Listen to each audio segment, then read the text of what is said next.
as we face this difficult time together. I just can't. Every company, every big company and their TV ad starts with some melodic piano, some mellow voice in these difficult times. You know what we really need right now? A little bit of happiness, a little bit of passion, a little bit of energy. So that's what it's all about today.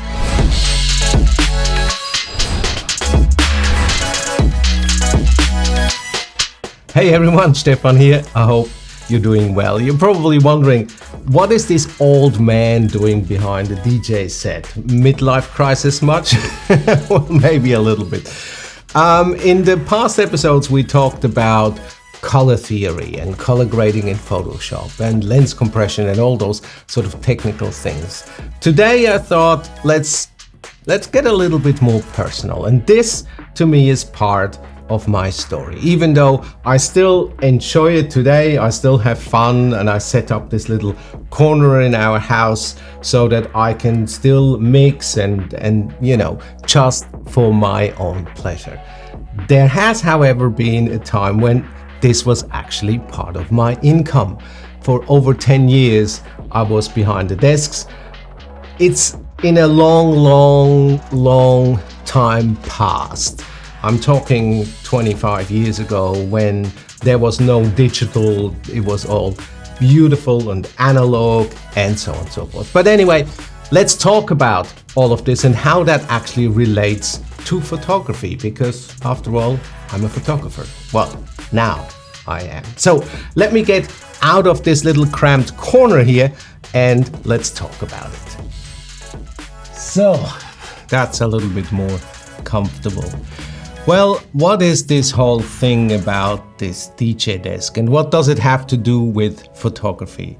Well, it has somewhat to do with photography in terms of doing what you love and then being able to transmit this to the people that you work with. Now, if you know me, you know that I'm a people photographer. So I photograph people one-on-one most of the time.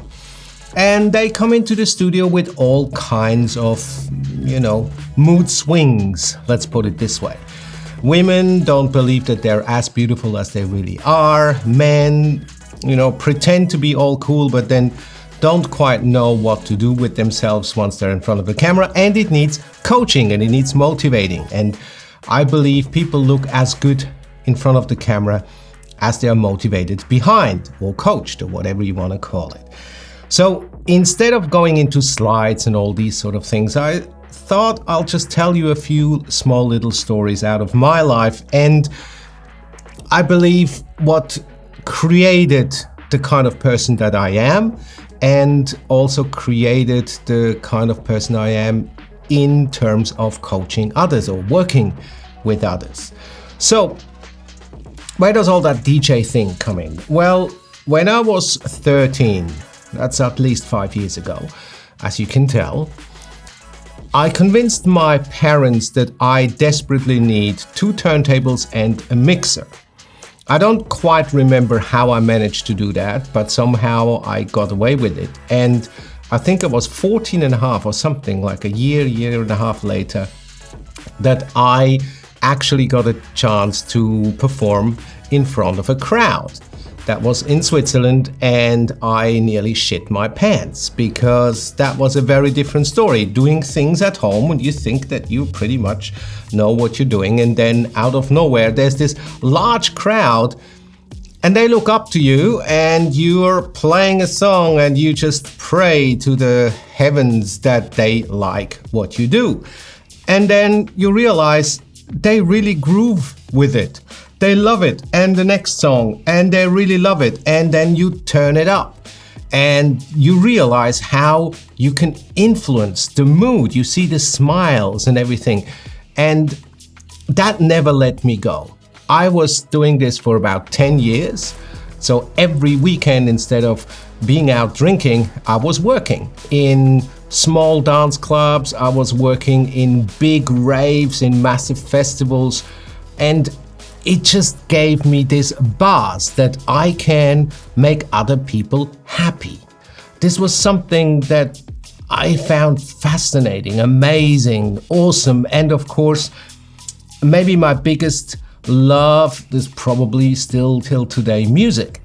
Music is something that just creates so much emotion, and it's something, be it in the studio working with other musicians, which is an absolute dream because the collaboration and the ideas and the skills, and it's fascinating how small little changes have an influence in our gut feeling and how we then, react to it.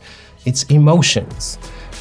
Realizing that music means so much to me, but also realizing that giving people joy is such an important part for me, I then started to look at other venues, and I was lucky enough to be cast for a musical theater production, and now I wasn't behind the DJ desk.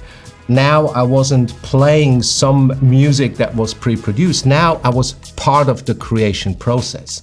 I was on stage singing my part, acting it out, and then you see the reaction. You have an audience and you see what you're doing instantly in their faces, or the reflection of what you're doing. If you have a bad night, you can see in the first row, their faces are like, yeah, I didn't pay for that. But you can also see when they really love it.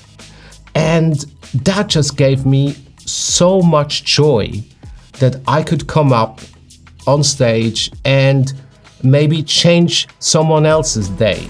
Maybe they were dragged along and yeah, the wife wanted to go, I didn't want to go, blah, blah, blah. And then you see at the end, they're clapping, they're smiling, they had a great time, and you feel like I was able to turn something around and give these people or share my passion with these people.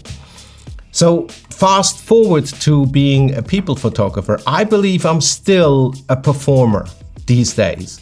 In the studio, I feel like I'm in camera with the person. I give them the permission to be silly. I give them the permission to try out stupid things. I share with them what I've learned over the years when I was in front of cameras, when I was in front of people, when I had to perform. And after all, if you go into a studio for your photo to be taken, you are kind of on stage. You are in the situation where you have to perform. Let's be honest. If you meet someone, that person has a certain swag. That person has a certain way they talk, a certain way they walk, a certain tone in their voice, a certain way they move their shoulders. All those things are things that we grab and make up our mind. Do we like someone? Do we find someone attractive, funny, interesting, boring? Do we not like someone? There's so many different factors that without thinking are imprinting in our perception of someone. I always, in my workshops, make that example of this beautiful beach somewhere in the Caribbean and those gorgeous women lying on the beach, getting the beautiful suntan, and out of the water comes this Adonis, this Greek god, and he comes out of the water with the floating hair and the surfboard and this amazing body. He just has this perfect six-pack and he's just looking amazing, gorgeous. All the women look up, put their cocktails to the side, watch him come out. It feels like slow motion, nearly Baywatch, but better looking. And here he comes and goes, "Hi, ladies!" Instantly, this entire picture is gone. It's just gone. The way we move, the way we speak, the sound that comes out of us, all of those things together create that impression that we have of someone. Now, all of this is stripped away once you step in front of a camera. There is no movement. There is no tone in the voice. There is no swag. Now we're taking a picture of bad skin.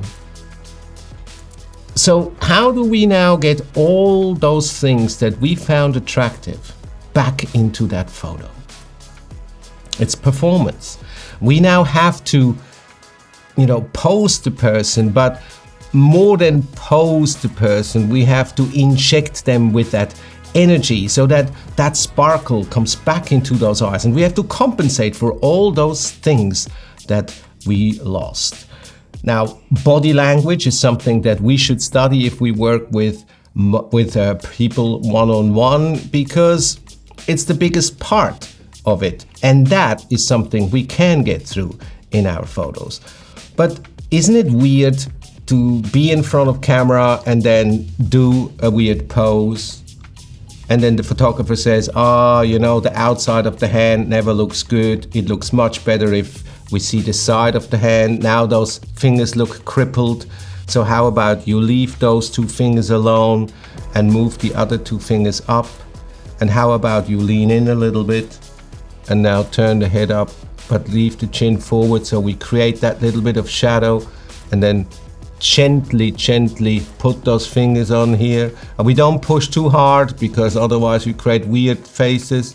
And it's all those small little things, and now we turn the head and we look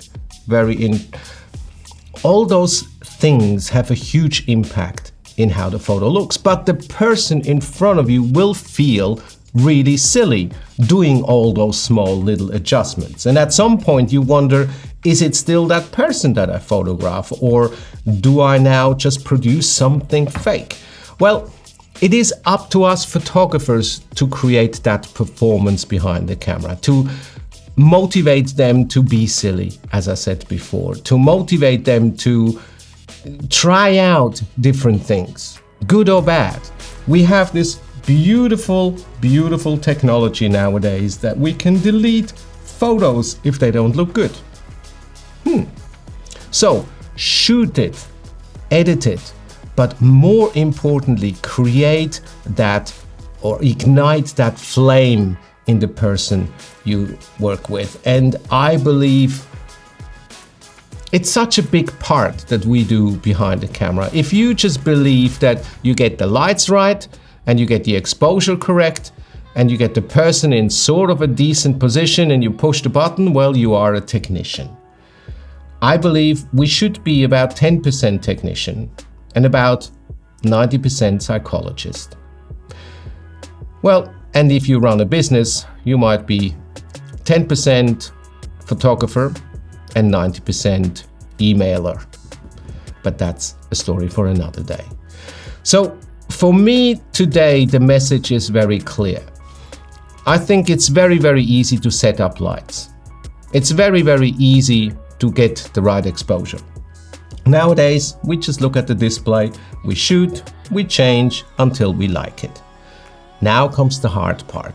Now we have to be people persons, whatever.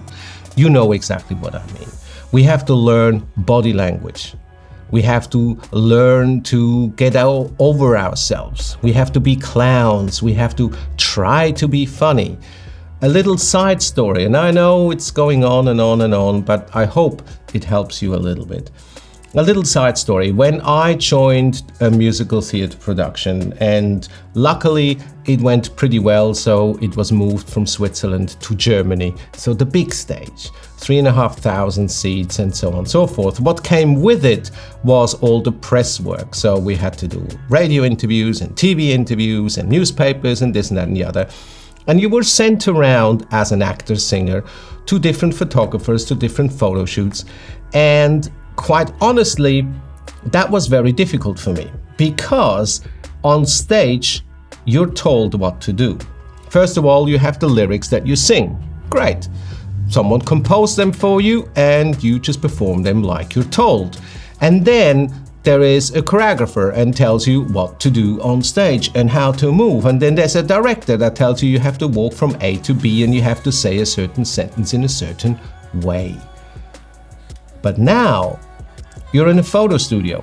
That makeup is off, that direction is gone, there is no music playing, and you're stripped well, not naked, but you feel naked in front of the camera and you have no idea what to do. I think the most common question probably after about a minute or two photo shoot is, what the hell shall I do with my hands? Like, where the... So, I went to various different photo shoots and I can tell you it was not easy, because most of those photographers did not help me at all. I summarize most of them as technicians. And then I walked into a small little studio. There was nobody there. It was really strange. So you walk in, there was a seamless, it wasn't a big, if I remember correctly, it wasn't a big seamless, more like one of those paper backdrops, and nobody there. And then I hear from the back a voice saying, "Do you want coffee?" And I thought, that's a bit strange. So I'm kind of, you know, you walk into a place that you've never been to, you kind of hesitant to just waltz around. But anyway, so you follow that voice and go around the corner, and behind there's a little kitchen. And there's this guy, and he's making coffee and looks at me, "Do you want a coffee?" And I'm like, "Yeah, I'd love the coffee, thank you." "Oh, hi, I'm Tom, da da da da da." And so then we sat down and we had a coffee and we were chatting, and I, at that point, just had a new girlfriend, and we talked about that, and it felt like I knew this guy forever, and he was super funny. I have to say, it's like, I laughed so hard, and it was just brilliant. And at some point he looks and like, "Oh, are we meant to take some photos, aren't we?" And we're like, "Oh yeah." And guess what? Those photos are still till today some of the favorite photos of myself. Not because I like myself very much, but I was totally at ease. And I didn't even think about that we are creating photos together. I felt like I'm just messing around with an old friend. And that, in retrospect, has opened my eyes in the way you feel is the way you look in photos. And he did it perfectly. I thought he was just that kind of a guy, or was that kind of a day. I learned later, with attending some of his photo shoots as an assistant, not as an assistant, but sort of as a fly on the wall, if you want to call it, that this is his weaponry. He uses the same jokes that I thought were so funny every single day. That's his arsenal. He uses this coffee trick every single day. I thought I was special. No, he was special.